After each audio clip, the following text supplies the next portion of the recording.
very empty. He grew. Yeah, he grew. He got big.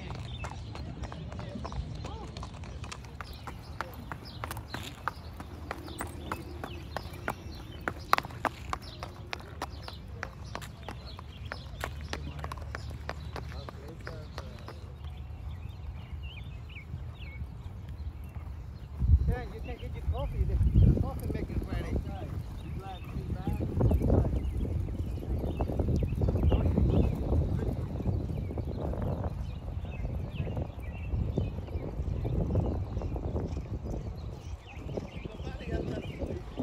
So Wayne, these horses just shipped in from Oaklawn, your Oaks horse, Lemon Muffin, your Derby horse, Just Steel. And today it looked like they just jogged around there. Well, that's just another hurdle. You know, you leave one place, you ship, you hold your breath, and all that goes smooth. There's a number of things that you got to test that you're going to have to pass as you get closer and closer. But shipping in good shape is one of them, and ours shipped in very well. We gave them a little exercise today, and everything was good. It seems like just yesterday that Just Steel was here, winning in the dark, the Ed Brown, Yeah. 6.5 furlongs. Well, when he won the Ed Brown, though, he was 2, and he was just developing. He's a very large horse, and he wasn't quite as tall and heavy and as mature as he is now. So that fit him a little bit. Now, I don't think he's going to win a 6.5 furlong race anymore. I think he's got a mother that won classic grade 1 races in Australia. He's actually got a pedigree that will let him get the distance of 1.25 miles, and more so than a lot of the horses that are in the race. Yeah, well, he's by a Triple Crown winner too. Exactly.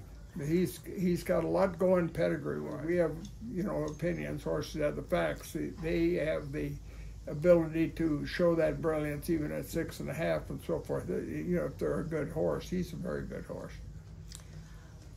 What about his last race in the Arkansas Derby? Second to Baffert's always tough, a Baffert horse. How do you analyze that race? I think we were going to make that really close. On the lead switch right at the quarter pole, the ground gave out, and he stumbled a little bit, and he lost his momentum right there. Or we'd have made that close. I'm not so sure we'd have won it, but we'd have been awful close. I'm starting to look at that race and the numbers, rag numbers, buyers, all the numbers, guys. That race is coming up as, people thought it might have been kind of an easy prep. It's far from easy. That was a strong race for those 2 horses. But just talk about being back in the Derby. Just means that we've outlasted everybody. That's all that means. I'm the old man now, but I got a little experience at this too, which might help me. Again, I think this is a difficult race in a lot of ways, and it will test some of the younger, trainers that haven't had that experience. Experience is pretty valuable here. This point in your career, mine, I've quit working on my resume a long time ago. So now my whole focus is to try to get my clients in that position to enjoy and to have that experience of the winner's circle and have a Derby horse.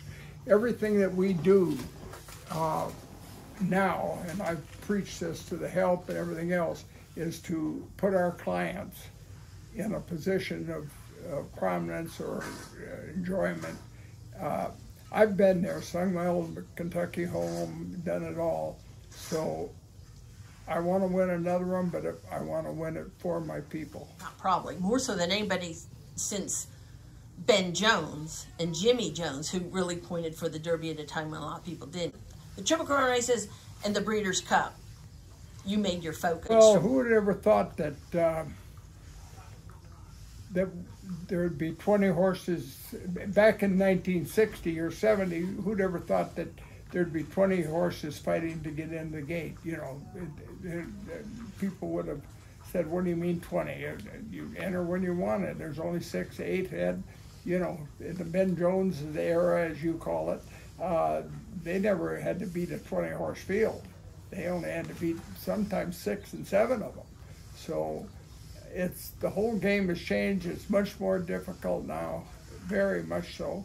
And that fact that you got to qualify to get in means that you've had a couple tough races getting here too. And when you first started being on the Derby scene, just buying yearlings was a different process. Now there's people that's all they do is, they're not training horses. They are shortlisting and they're doing all the, and buying for the trainers. Yeah, it's a lot specialized. The race has picked up a lot more prestige, really. It's still the #1 race in the world.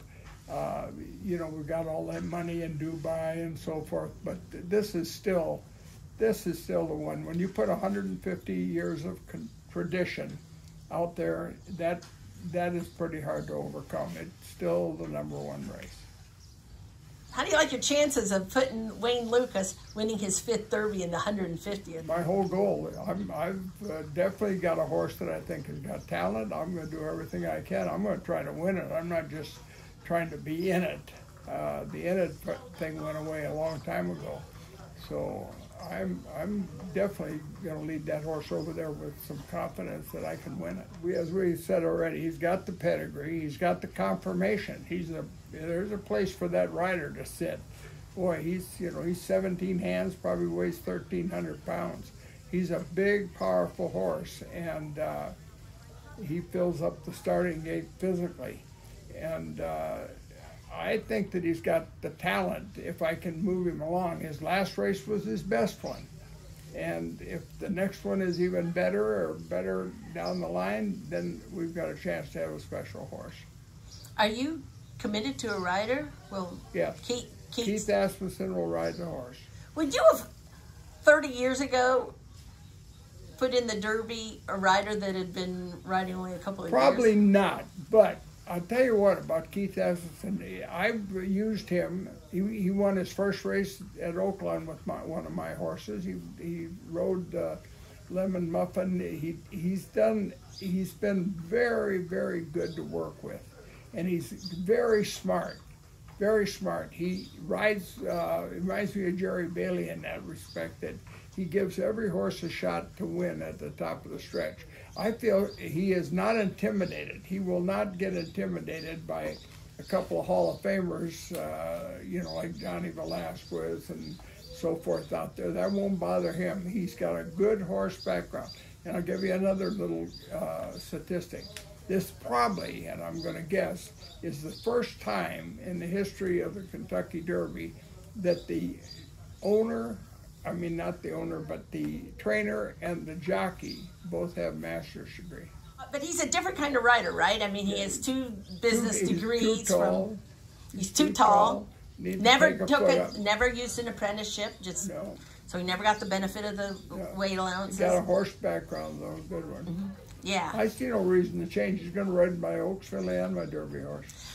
Oh, you probably as much as anybody really, his dad put him on a lot of winners. Then he won a lot of races for his dad, but you started putting him on horses, and then I think that really kind of opened things up for him when people saw it really did. I think when he started riding for me, a lot of people at Hot Springs started using him. But that family, is dear friends of mine back to the 60s. Keith, his grandfather, and Sis, his grandmother, they were dear friends of mine. We went to Laredo together when we went down there. We were close friends in Park Jefferson and Atticat in South Dakota, Mobridge, Fort Pierre, those little tracks. His grandparents are very close friends of mine. Is that part of this too? That maybe you got an affinity that... Were you strictly? It's just strictly business, and they're just. I'm more in business when it comes to this one. I'm not gonna. I find if you lead with your heart in this one, you get in trouble. You better make a good business decision. And your business decision is saying,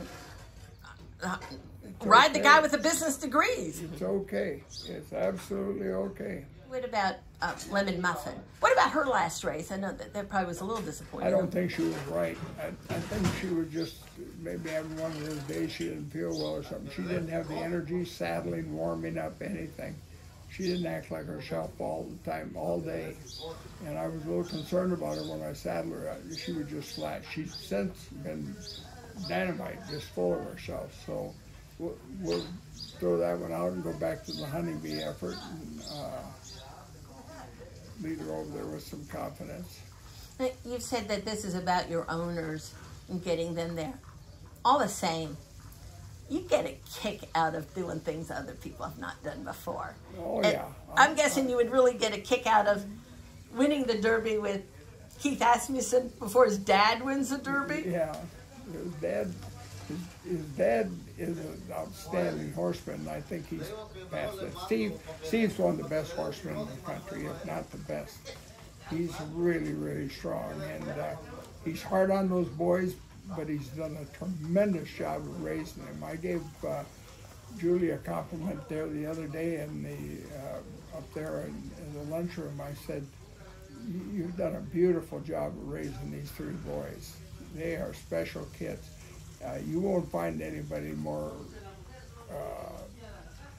polished and gracious than Keith. He's really classic." Why don't you just start using him? I mean, he was winning races for his dad. Well, I used him right at the first part of the meet. I think the first horse he rode for me didn't win. On the second one he did. And we just put him on. He's got a real good agent, a very good agent, very sharp. And, you know, a lot of things are in his favor. He'll fit right in here too. And he's getting, you know, a lot of good publicity. I don't know if anybody else have seen at 88 and a half getting on a pony every day. I don't think, you know, that might be right. I don't think anybody, I don't know of Woody anybody, I don't know of anybody getting up at 3:30 that's 88. Getting on the pony is, I had to raise the step, and it's, I used to, you know, think I was John Wayne. I'd just step up and swing over. Now it's getting very difficult to get my leg over the back. So I'm not embarrassed. I have a couple of guys to make sure I get on. Once I'm on, I'm fine. And I ride good horses.